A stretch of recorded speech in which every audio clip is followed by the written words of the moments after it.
राधे राधे। प्रणाम सभी को। वसुदेव सुतं देवं कंसचाणूरमर्दनं देवकी परमानंदं कृष्णं वंदे जगद्गुरुं। श्री कृष्णं वंदे जगद्गुरुं।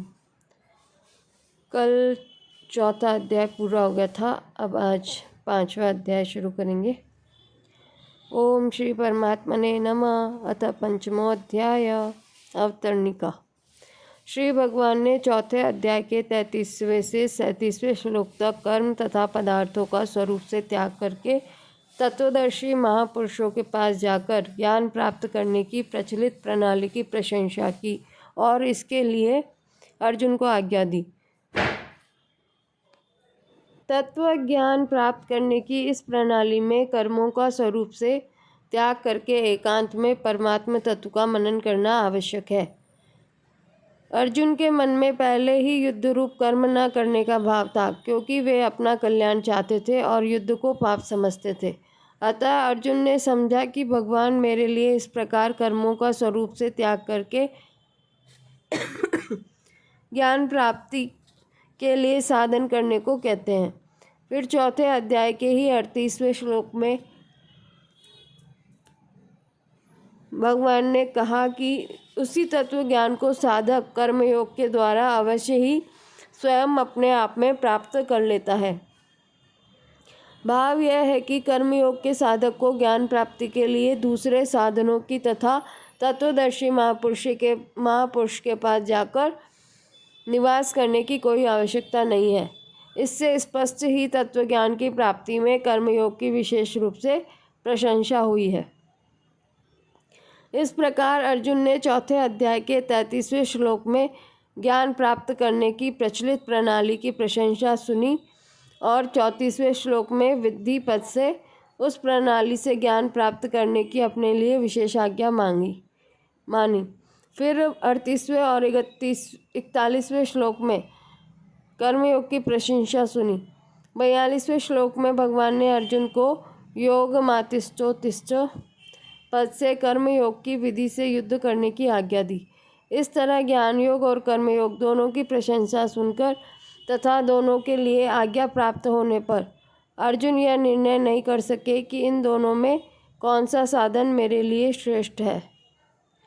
अतः इसका निर्णय भगवान से कराने के उद्देश्य से अर्जुन प्रश्न करते हैं। अर्जुन उवाच संन्यासं कर्मणां कृष्ण पुनर्योगं च संशसि यच्छ्रेयैतयोरेकं तन्मे ब्रूहि सुनिश्चितम्। अर्जुन बोले, हे कृष्ण, आप कर्मों का स्वरूप से त्याग करने की और फिर कर्मयोग की प्रशंसा करते हैं। इन दोनों साधनों में जो एक निश्चित रूप से कल्याणकारक हो उसको मेरे लिए कहिए। व्याख्या। संन्यासम कर्मणाम कृष्ण। कौटुंबिक स्नेह के कारण अर्जुन के मन में युद्ध न करने का भाव पैदा हो गया था। इसके समर्थन में अर्जुन ने पहले अध्याय में कई तर्क और युक्तियां भी सामने रखी। उन्होंने युद्ध करने को पाप बताया। वे युद्ध न करके भिक्षा के अन्न से जीवन निर्वाह करने को श्रेष्ठ समझते थे और उन्होंने निश्चय करके भगवान से स्पष्ट यह कह दिया था कि मैं किसी भी स्थिति में युद्ध नहीं करूँगा। प्रायः वक्ता के शब्दों का अर्थ श्रोता अपने विचार के अनुसार लगाया करते हैं। स्वजनों को देखकर अर्जुन के हृदय में जो मोह पैदा हुआ उसके अनुसार उन्हें युद्ध रूप कर्म के त्याग की बात उचित प्रतीत होने लगी। अतः भगवान के शब्दों को वे अपने विचार के अनुसार समझ रहे हैं कि भगवान कर्मों का स्वरूप से त्याग करके प्रचलित प्रणाली के अनुसार तत्वज्ञान प्राप्त करने की ही प्रशंसा कर रहे हैं। पुनर्योगम च संशसि। चौथे अध्याय के 48वें श्लोक में भगवान ने कर्मयोगी को दूसरे किसी साधन के बिना अवश्य में तत्वज्ञान प्राप्त होने की बात कही है। उसी को लक्ष्य करके अर्जुन भगवान से कह रहे हैं कि कभी तो आप ज्ञान योग की प्रशंसा करते हैं और कभी कर्मयोग की प्रशंसा करते हैं। यच्छ्रेयैतयोरेकं तन्मे ब्रूहि सुनिश्चितम्। इसी तरह का प्रश्न अर्जुन ने दूसरे अध्याय के 7वें श्लोक में भी यश्रेयस्या निश्चितम ब्रूहि तन्मे, यस्या निश्चितम ब्रूहि तन्मे पदों से किया था। उसके उत्तर में भगवान ने दूसरे अध्याय के 47वें 48वें श्लोकों में कर्मयोग की व्याख्या करके उसका आचरण करने के लिए कहा। फिर तीसरे अध्याय के दूसरे श्लोक में अर्जुन तदेकम वद निश्चित येन श्रेयो हमाप्नुयाम पदों से पुनः अपने कल्याण की बात पूछी, जिसके उत्तर में भगवान ने तीसरे अध्याय के 30वें श्लोक में निष्काम, निर्मम और निसंताप होकर युद्ध करने की आज्ञा दी तथा 35वें श्लोक में अपने धर्म का पालन करने को श्रेयस्कर बताया। यहाँ उपयुक्त पदों से अर्जुन ने जो बात पूछी है उसके उत्तर में भगवान ने कहा है कि कर्मयोग श्रेष्ठ है। कर्मयोगी सुखपूर्वक संसार बंधन से मुक्त हो जाता है। कर्मयोग के बिना सांख्य योग का साधन सिद्ध होना कठिन है, परंतु कर्मयोगी शीघ्र ही ब्रह्म को प्राप्त कर लेता है। इस प्रकार कहकर भगवान अर्जुन को मानो यह बता रहे हैं कि कर्मयोग ही तेरे लिए शीघ्रता और सुगमता पूर्वक ब्रह्म की प्राप्ति कराने वाला है। अतः तू कर्मयोग का ही अनुष्ठान कर। अर्जुन के मन में मुख्य रूप से अपने कल्याण की ही इच्छा थी, इसलिए वे बार बार भगवान के सामने श्रेय विषयक जिज्ञासा रखते हैं। कल्याण की प्राप्ति में इच्छा की प्रधानता है। साधन की सफलता में देरी का कारण भी यही है कि कल्याण की इच्छा पूरी तरह जागृत नहीं हुई है। जिन साधकों में तीव्र वैराग्य नहीं है वे भी कल्याण की इच्छा जागृत होने पर कर्मयोग का साधन सुगमता पूर्वक कर सकते हैं।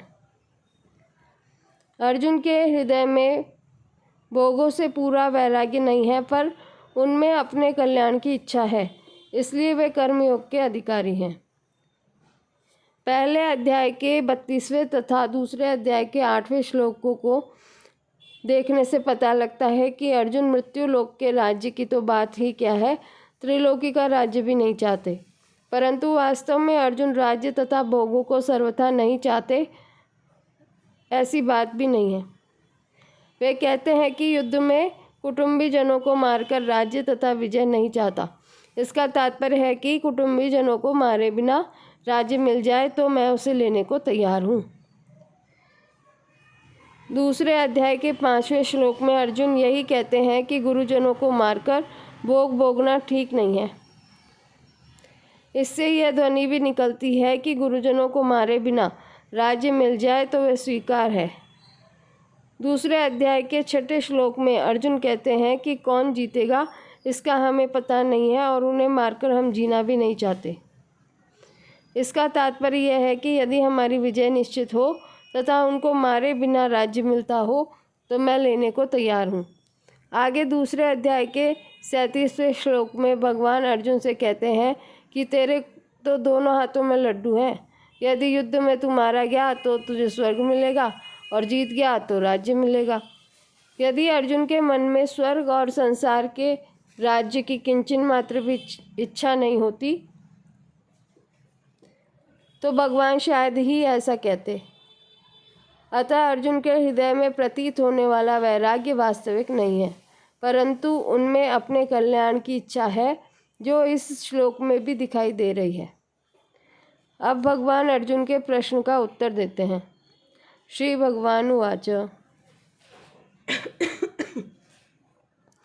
संन्यास कर्मयोगस्य निःश्रेयसकरावुभौ तयोस्तु कर्म संन्यासात् कर्मयोगो विशिष्यते।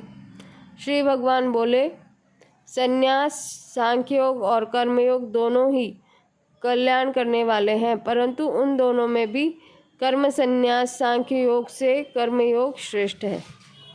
व्याख्या। भगवान के सिद्धांत के अनुसार सांख्य योग और कर्मयोग का पालन प्रत्येक वर्ण, आश्रम, संप्रदाय आदि के मनुष्य कर सकते हैं, कारण कि उनका सिद्धांत किसी वर्ण, आश्रम, संप्रदाय आदि को लेकर नहीं है। इसी अध्याय के पहले श्लोक में अर्जुन ने कर्मों का त्याग करके विधि पूर्वक ज्ञान प्राप्त करने की प्रचलित प्रणाली को कर्म संन्यास नाम से कहा है।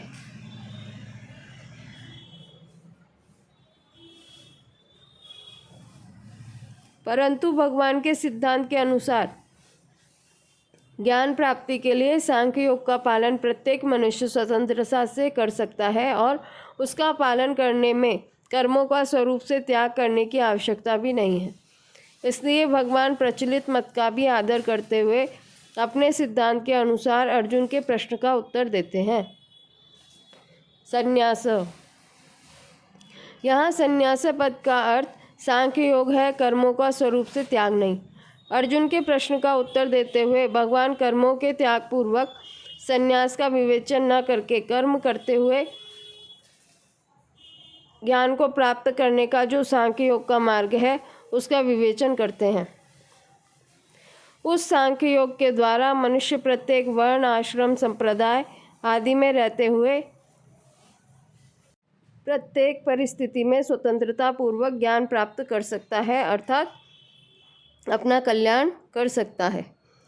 सांख्य योग की साधना में विवेक विचार की मुख्यता रहती है। विवेक पूर्वक तीव्र वैराग्य के बिना यह साधना सफल नहीं होती। इस साधना में संसार की स्वतंत्र सत्ता का अभाव होकर एकमात्र परमात्म तत्व पर दृष्टि रहती है। राग मिटे बिना संसार की स्वतंत्र सत्ता का अभाव होना बहुत कठिन है। इसलिए भगवान ने देहाभिमानियों के लिए यह साधन क्लेशयुक्त बताया है।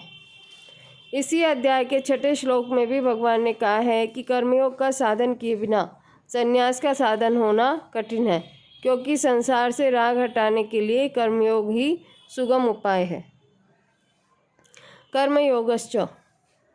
मानव मात्र में कर्म करने का राग अनादिकाल से चला आ रहा है, जिसे मिटाने के लिए कर्म करना आवश्यक है। परंतु वे कर्म किस भाव और उद्देश्य से कैसे किए जाएं कि करने का राग सर्वथा मिट जाए, उस कर्तव्य कर्म को करने की कला को कर्मयोग कहते हैं। कर्मयोग में कार्य छोटा है या बड़ा, इस पर दृष्टि नहीं रहती। जो भी कर्तव्य कर्म सामने आ जाए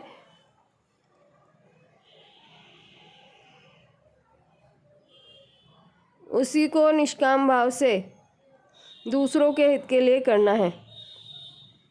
कर्मों से संबंध विच्छेद करने के लिए यह आवश्यक है कि कर्म अपने लिए न किए जाए। अपने लिए कर्म न करने का अर्थ है कर्मों के बदले में अपने लिए कुछ भी पाने की इच्छा न होना। जब तक अपने लिए कुछ भी पाने की इच्छा रहती है, तब तक कर्मों के साथ संबंध बना रहता है। निश्रेय सकरावुभौ। अर्जुन का प्रश्न था कि सांख्य योग और कर्मयोग, इन दोनों साधनों में कौन सा साधन निश्चय पूर्वक कल्याण करने वाला है। उत्तर में भगवान कहते हैं कि हे अर्जुन, ये दोनों ही साधन निश्चय पूर्वक कल्याण करने वाले हैं, कारण कि दोनों के द्वारा एक ही समता की प्राप्ति होती है। इसी अध्याय के 4-5वें श्लोकों में भी भगवान ने इसी बात की पुष्टि की है। 13वें अध्याय के 24वें श्लोक में भी भगवान ने सांख्य योग और कर्मयोग दोनों से परमात्मा तत्व का अनुभव होने की बात कही है। इसीलिए ये दोनों ही परमात्मा प्राप्ति के स्वतंत्र साधन हैं। तयोस्तु कर्म संन्यासात्। एक ही सांख्य योग के 2 भेद हैं। एक तो 4थे अध्याय के 34वें श्लोक में कहा हुआ सांख्य योग, और जिसमें कर्मों का स्वरूप है त्याग है, और दूसरा दूसरे अध्याय के 11वें से 30वें श्लोक तक का कहा हुआ सांख्य योग, जिसमें कर्मों का स्वरूप से त्याग नहीं है। यहाँ कर्म संन्यासात् पद दोनों ही प्रकार के सांख्य योग का वाचक है। कर्मयोगो विशिष्यते। आगे के श्लोक में भगवान ने इन पदों की व्याख्या करते हुए कहा है कि कर्मयोगी नित्य सन्यासी समझने योग्य है, क्योंकि वह सुखपूर्वक संसार बंधन से मुक्त हो जाता है। फिर 6ठे श्लोक में भगवान ने कहा है कि कर्मयोग के बिना सांख्य योग साधन होना कठिन है, तथा कर्मयोगी शीघ्र ही ब्रह्म को प्राप्त कर लेता है। तात्पर्य है कि सांख्य योग में तो कर्मयोग की आवश्यकता है, पर कर्मयोग में सांख्य योग की आवश्यकता नहीं है। इसलिए दोनों साधनों के कल्याण कारक होने पर भी भगवान कर्मयोग को ही श्रेष्ठ बताते हैं। कर्मयोगी लोक संग्रह के लिए कर्म करता है। लोक संग्रह में वापी संपश्यन कर्तुमर्हसि। लोक संग्रह का तात्पर्य है निस्वार्थ भाव से लोक मर्यादा सुरक्षित रखने के लिए लोगों को उन्मार्ग से हटाकर सन्मार्ग में लगाने के लिए कर्म करना, अर्थात केवल दूसरों के हित के लिए कर्म करना। इसी को गीता में यज्ञार्थ कर्म के नाम से भी कहा गया है। जो केवल अपने लिए कर्म करता है वह बन जाता है, परंतु कर्मयोगी निस्वार्थ भाव से केवल दूसरों के हित के लिए कर्म करता है, अतः वह कर्म बंधन से सुगमतापूर्वक मुक्त हो जाता है। इसलिए कर्मयोग श्रेष्ठ है। कर्मयोग का साधन प्रत्येक परिस्थिति में और प्रत्येक व्यक्ति के द्वारा किया जा सकता है, चाहे वह किसी भी वर्ण, आश्रम, संप्रदाय आदि का क्यों न हो। परंतु अर्जुन जिस कर्म संन्यास की बात कहते हैं वह एक विशेष परिस्थिति में किया जा सकता है, क्योंकि तत्वज्ञ महापुरुष का मिलना, उनमें अपनी श्रद्धा होना और उनके पास जाकर निवास करना, ऐसी परिस्थिति हर एक मनुष्य को प्राप्त होनी संभव नहीं है। अतः प्रचलित प्रणाली के सांख्य योग का साधन एक विशेष परिस्थिति में ही साध्य है, जबकि कर्मयोग का साधन प्रत्येक परिस्थिति में और प्रत्येक व्यक्ति के लिए साध्य है। इसलिए कर्मयोग श्रेष्ठ है। प्राप्त परिस्थिति का सदुपयोग करना कर्मयोग है।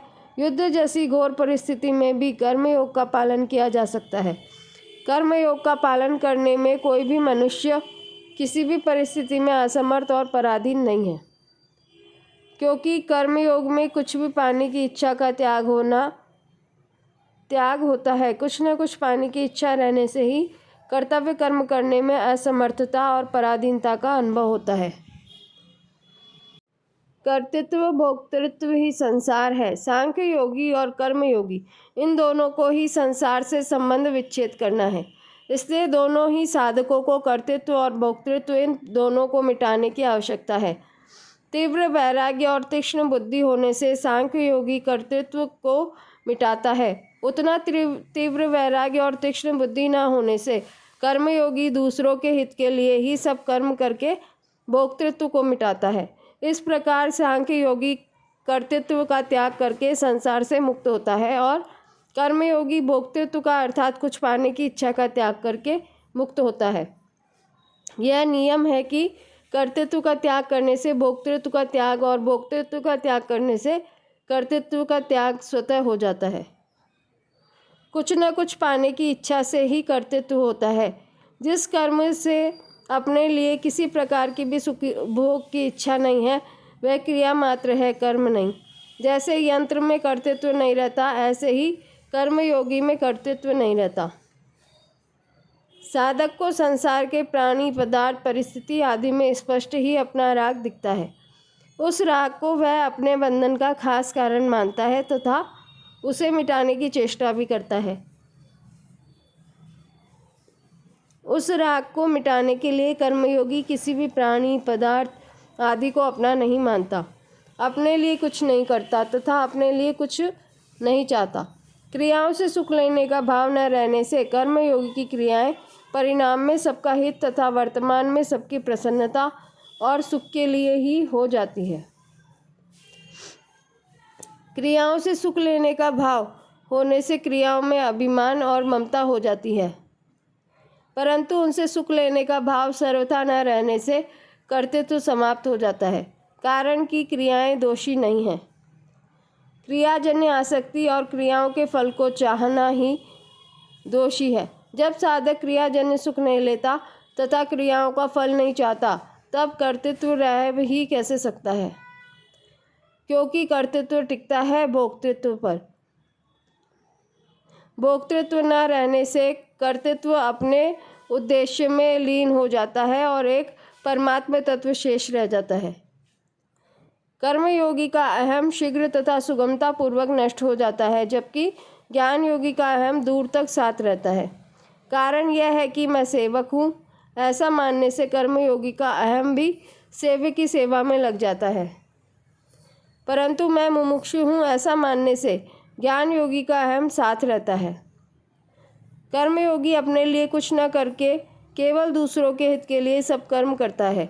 पर ज्ञान योगी अपने हित के लिए साधन करता है। अपने हित के लिए साधन करने से अहम ज्यों का त्यों बना रहता है। ज्ञान योग की मुख्य बात है संसार की स्वतंत्र सत्ता का अभाव करना, और कर्म योग की मुख्य बात है राग का अभाव करना। ज्ञान योगी विचार के द्वारा संसार की सत्ता का अभाव तो करना चाहता है, पर पदार्थों में राग रहते हुए उसकी स्वतंत्र सत्ता का अभाव होना बहुत कठिन है। यद्यपि विचार काल में ज्ञान योग के साधकों को पदार्थों की स्वतंत्र सत्ता का अभाव दिखता है, तथापि व्यवहार काल में उन पदार्थों की स्वतंत्र सत्ता प्रतीत होने लगती है। परंतु कर्मयोग के साधक का लक्ष्य दूसरों को सुख पहुंचाने का रहने से उसका राग स्वतः मिट जाता है। इसके अतिरिक्त मिली हुई सामग्री का त्याग करना कर्मयोगी के लिए जितना सुगम पड़ता है, उतना ज्ञान योगी के लिए नहीं। ज्ञान योग की दृष्टि से किसी वस्तु को माया मात्र समझकर ऐसे ही उसका त्याग कर देना कठिन पड़ता है, परंतु वही वस्तु किसी के काम आती हुई दिखाई दे तो उसका त्याग करना सुगम पड़ता है।